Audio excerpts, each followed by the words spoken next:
Sa isang tahimik na sulok ng bayan ng Maligaya, kung saan ang mga bahay ay malapit sa isa't isa at mga kapitbahayan ay halos para magkakapamilya, nakatira si Aling Nena, isang matandang ginang na namumuhay mag-isa sa kanyang maliit na bahay. Pumanaw na kasi ang kanyang asawa, habang ang kanyang mga anak naman ay may sari-sarili ng pamilya.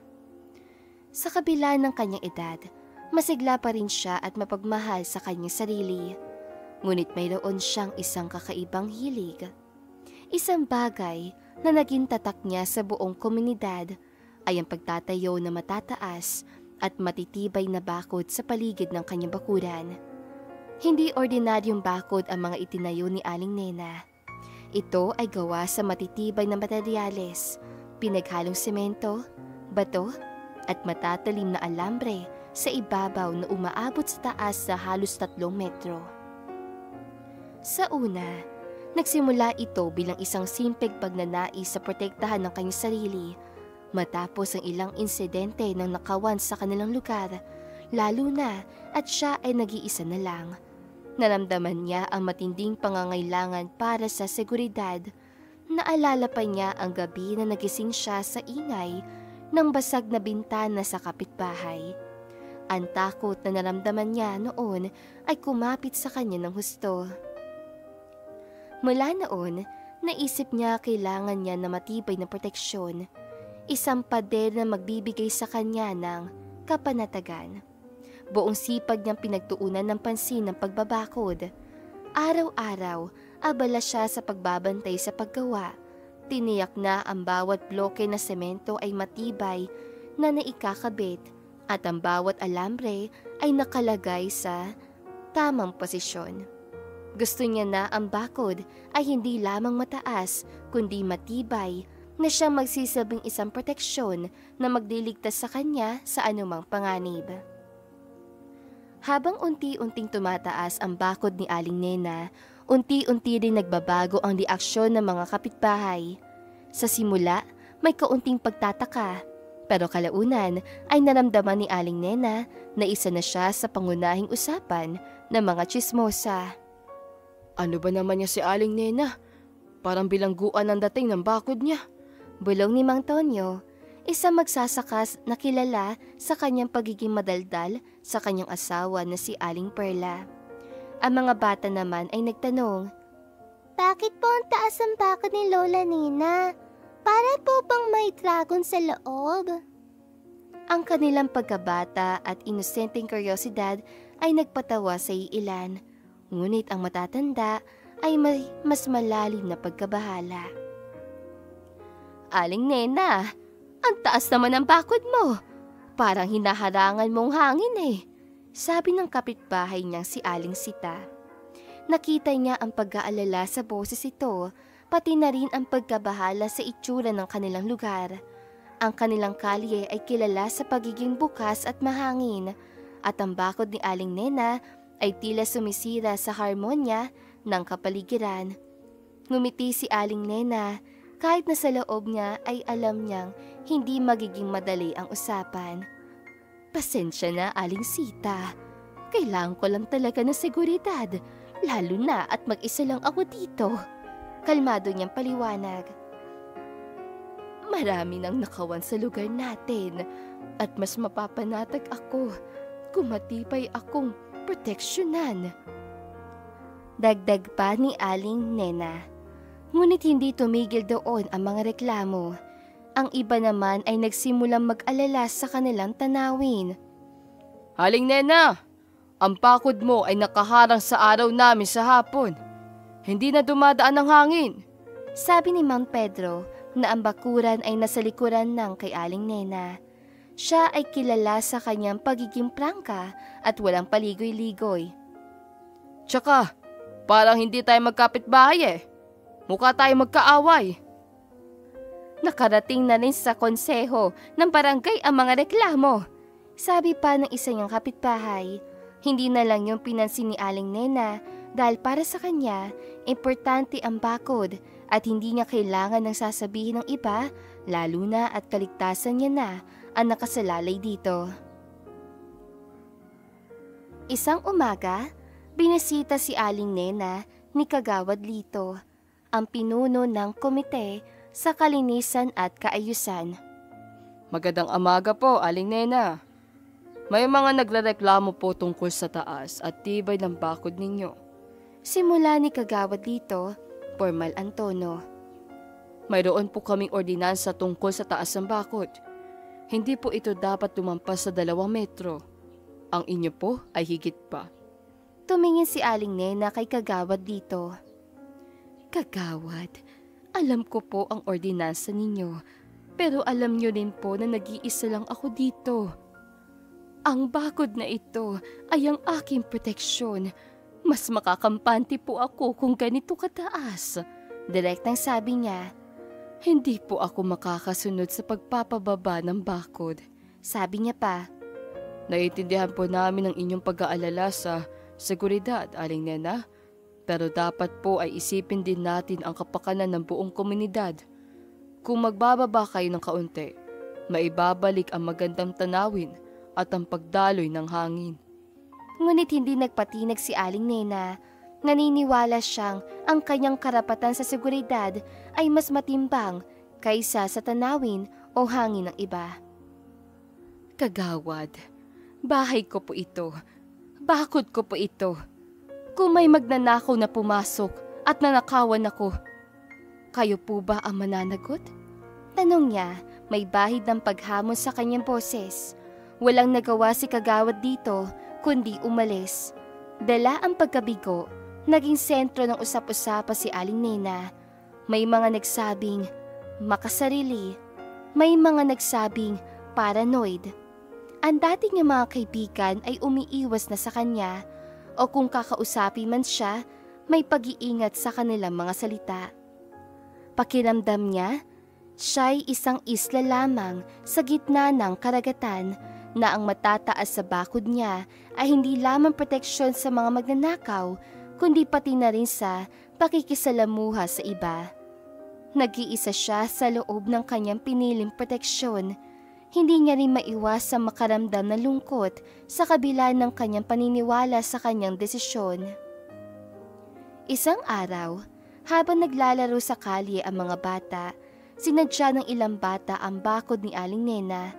Ito'y nagsimula sa pagbato at pagkalabit ng alambre hanggang sa sinadya na nilang sirain. Kahit alam ni Aling Nena na ang mga bata ang may gawa nun, hinayaan niya na lamang sa isipin na hindi nito alam ang kanilang ginagawa. Isang hapon, nakita ni Aling Nena si Kiko, anak ni Mang Pedro kasama ang ibang kabataan na sinisira ang likod ng kanyang bakod. Gamit ang matutulis sa bagay, sinubukan nilang alisin ang mga semento sa pagitan ng mga bloke at baluktutin ang mga alambre. Sobrang naggalit si Aling Nena. Hindi niya na kaya pang tiisin ang pagsira sa bakod niya, kaya naman walang pag-aalinlangan siyang lumabas na may walis at sinigawan ang mga bata. Hoy! Anong ginagawa niyo sa bakod ko? Nanginginig niyang sigaw. Nagulat man ang mga bata at tumakbo, ngunit nakita na niya ang sirang bakod. Kahit maliit lang ang sira, nawalan na ng katahimikan si Aling Nena. Agad siyang nagreklamo sa barangay, puno ng galit at pagkadismaya. Opisyal siyang nagreklamo laban kay Kiko at sa mga kasama nitong bata. Kinabukasan, pinatawag ni Kapitan de la Cruz ang pagdinig. Dumating si Mang Pedro, ang asawa niya, at si Kiko na nakayuko sa hiya. Aling Nena, di po namin alam na gagawin ito ni Kiko. Pasensya na po. Pakiusap ni Mang Pedro. Pasensya? Alam niyo ba ang buhay ko yung bakod na yan? Protection ko yan! Galit na sabi ni Aling Nena. Pinaghirapan ko itayo, tapos sisirain lang ng anak ninyo. Sinubukang ayusin ni Kapitan de la Cruz ang sitwasyon. Tinignan niya si Aling Nena. Naiintindihan ko po ang galit niyo, Aling Nena. Mang Pedro, kailangan nating sagutin ang ginawa ng anak niyo. Aling Nena, ano po ang gusto niyo mangyari? Gusto ko ay ayusin nila ang sinira nila at ipaliwanag nila kung bakit nila ginawa yan. Matatag na sagot ni Aling Nena. Napilitang umami si Kiko. Nakayuko ito at naiiyak. Kasi po, ang taas po ng bakod nyo. Parang ayaw nyo pong may lumapit. Parang nagtatago kayo sa amin. Ani ni Kiko. Ang mga salita niya ay tumagos sa puso ni Aling Nena. Hindi niya inakala na ang kanyang bakod ay magbibigay ng ganoong impression sa mga bata. Pumayag si Mang Pedro na ipaayos ang bakod. Nagbayad din sila ng danyos. Ngunit ang insidente ay nag-iwan ng malalim na sugat. Mas lalong nakaramdam si Aling Nena ng paghihiwalay sa komunidad. Ang kanyang mga bakod ay nagiging mas makapal, hindi lamang sa materyales, kundi pati na rin sa pader na bumabalot sa kanyang puso. Dumaan ang mga linggo ng bakod ni Aling Nena ay naibalik sa dati nitong tipay. Mas matibay pa nga yata. Nagpatuloy si Aling Nena sa kanyang tahimik na buhay, ngunit hindi niya alam, ang pader na kanyang pinaglaban ay magiging kanilang kaligtasan sa darating na panahon.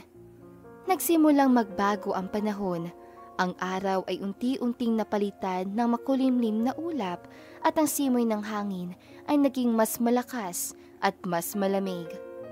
Sa telebisyon at radyo, sunod-sunod ang babala tungkol sa isang malakas na bagyo na papalapit sa kanilang lugar. Pinangalanan nitong Bagyong Ursula at sinabi ng Pag-asa na ito ay magdadala ng matinding pag-ulan at malalakas na hangin. Nako, malakas daw ang bagyo, Aling Nena. Kailangan natin maghanda. Sabi ni Aling Sita habang nagkukumustahan sila sa labas ng kanilang bakuran. Sana lang ay hindi tayo abuti ng baha. Sambit pa ni Aling Sita.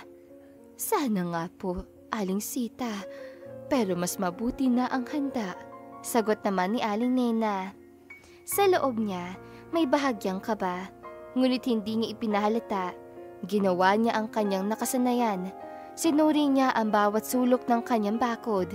Tinitiyak na walang butas at walang anumang maaaring makasira nito. Pinatibay niya ang mga harang at sinigurado na walang tubig na makakapasok. Hindi niya alam ang kanyang simpleng paghahanda ay magiging kritikal. Kinabukasan, bumuhos ang malakas sa ulan. Sa simula, mahina lang, ngunit habang lumilipas ang mga oras, naging mas malakas at mas mabilis ang pagbuhos ng ulan. Patuloy ito ng patuloy, walang tigil sa loob na magdamag. Ang tunog ng ulan ay pumapatak sa bubong ay isang malakas na tampol at ang hangin ay humahagipis. Sa umaga, nagulat ang buong bayan ng maligaya sa pagtaas ng tubig. Ang mga ilog at kanal ay umapaw. Ang mga kalsada ay unti-unting nilamon ng baha at ang mga bahay ay unti-unting nalubog. Nagpanik ang mga tao, ang ilan ay umakyat sa kanilang bubong, ang iba naman ay naghanap ng matataas sa lugar. Ang mga gamit sa loob ng bahay ay lumutang at ang mga alagang hayop ay nagtatakbuhan upang makahanap ng kaligtasan. Sa gitna ng kaguluhang ito, may isang kakaibang pangyayari sa bahay ni Aling Nena. Ang tubig baha ay hindi pumapasok sa kanyang bakuran. Ang matataas at matitibay na bakod na kanyang itinayo ay nagsilbing harang sa baha. Habang ang tubig sa labas ay umabot na sa bewang ng mga tao. Sa loob naman ng bakuran ni Aling Nena ay tuyo ang lupa. Ang kanyang mga halaman ay hindi nakulubog at ang kanyang mga gamit sa labas ay ligtas. Nagsimulang mapansin ng mga nabahaan ang kakaibang sitwasyon sa bahay ni Aling Nena.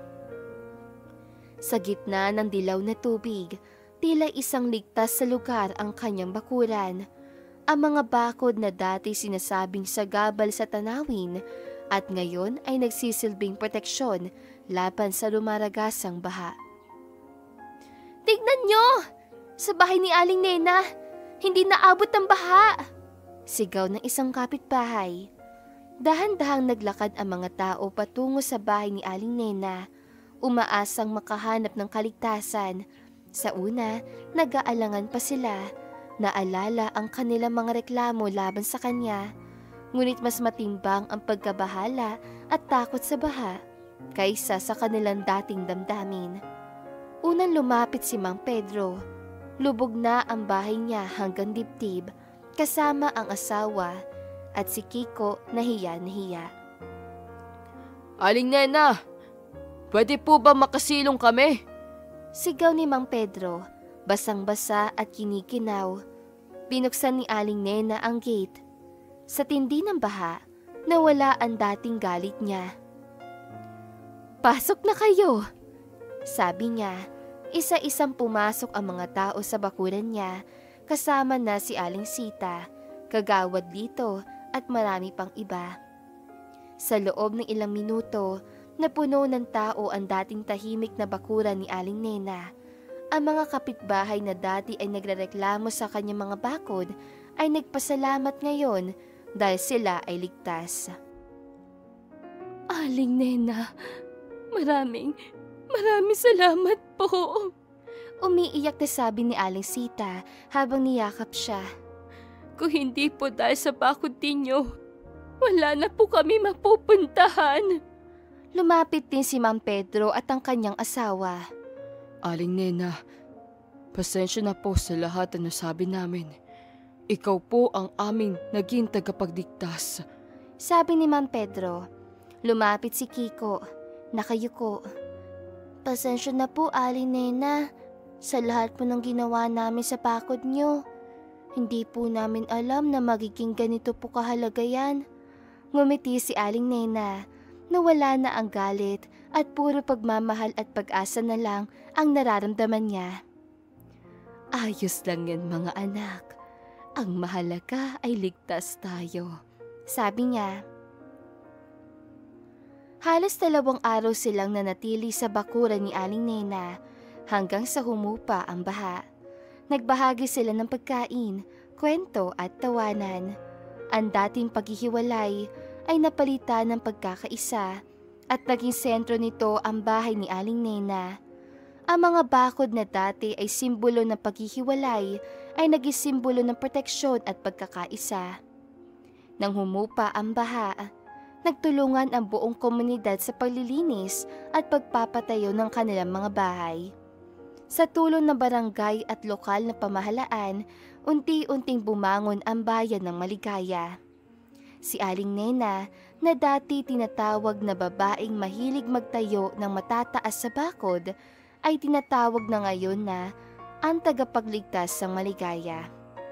Hindi na pinupuna ang kanyang matataas sa bakod, sa halip, ito ay iginagalang at pinahalagahan. Naging inspirasyon ang kanyang kwento sa marami. Mas naging bukas si Aling Nena sa kanyang mga kapitbahay. Madalas na siyang dinadalaw at masaya siyang nakikisalamuha sa kanila. Mahal pa rin niya ang kanyang mga bakod, pero hindi na dahil sa takot. Alam niya na ang kanyang desisyon ay nakatulong sa marami. Ang kanyang mga bakod ay hindi lang nagprotekta sa kanya, kundi nagligtas din ng marami. Naging masayang tahanan ang kanyang bahay na may matataas sa bakod at malaking pinto at isang paalala na sa gitna ng pagsubok, ang paghahanda at paniniwala sa sarili ay susi sa kaligtasan at pagkakaisa. Sa huli, ang isang babaeng pumili ng kanyang sariling kapayapaan ay naging dahilan para makahanap ang buong komunidad ng kapayapaan at pagkakaisa sa gitna ng unos. At dito na nga po nagtatapos sa magandang istoryang ito. Maraming salamat mga kakwentuhan! Huwag niyong kalimutan mag-like at subscribe at pindutin na rin ang notification bell para lagi kayong updated sa ating kwentuhan. Hanggang sa muli, paalam!